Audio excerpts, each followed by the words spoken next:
छोड़ दी मालिक, आपसे गलती ना है मालिक, छोड़ दी मालिक, आपसे गलती ना हुई।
जी भैरव जी बोली, कैसे कैसे याद करनी है?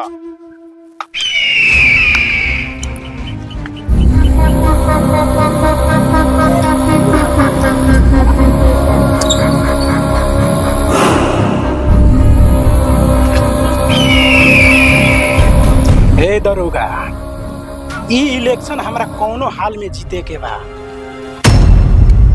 जीती भैरव जी, रउआ खेल तो अच्छा से खेले आवेला, चाहे वो शतरंज के होखे या चाहे वो मौत के। बोली में हमार कौन काम बा? अगर इलेक्शन में कोनो प्रकार के दिक्कत भइल तो हम चुप ना रहब। हे दरोगा जी, यही खातिर तो हम रउआ के बोला नहीं है।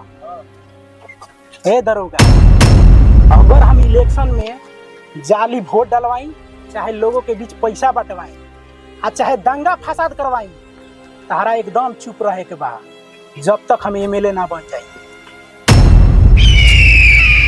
हम जनता के नौकर, जनता हमारा आगे पिटाई ई नहीं के हो सकत।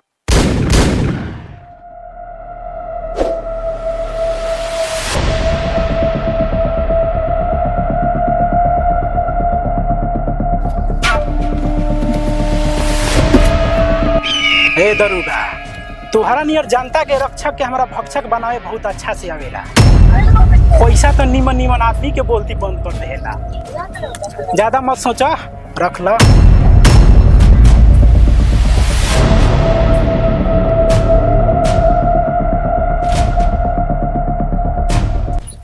और हाँ दरोगा, चौधरी और उसका छोटका भाई बीच में जरूर पड़ियसन, ध्यान रहे ना तो। भैरव जी रउआ जन चिंता करी, ऐसे भी राउत छोटका भाई ओकनी से कम थोड़े बा। ना दरोगा, वो हमार भाई अमेरिका पढ़ाई करेला, हम नहीं के चाहतन कि ये राजनीति के दलदल में उहो पड़ो। वैसे भी वो अगला सप्ताह चल जाए। अच्छा ठीक बा, हम सब देख लेम। प्रणाम।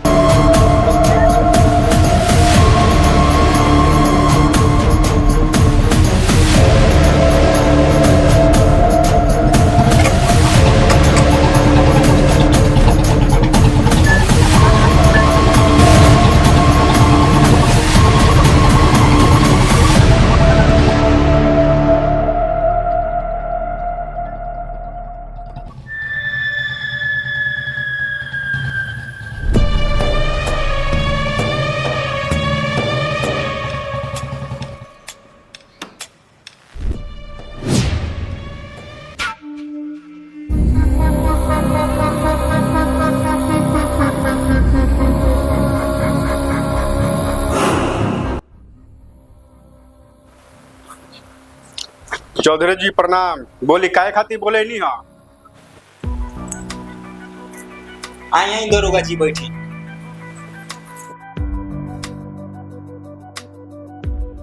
देखी दरोगा जी, ई इलेक्शन कोनो हालत में जीते के बाद एक हाथी दांगा कराए के पड़े चाहे मर्डर कराए के पड़े, दौरा बीच में ना बोले।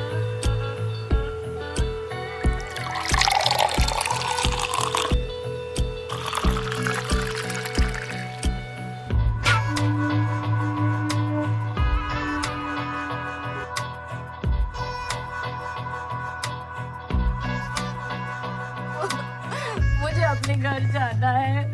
मुझे घर जाना है। का देखा था दरोगा जी, वो हमार भाई है।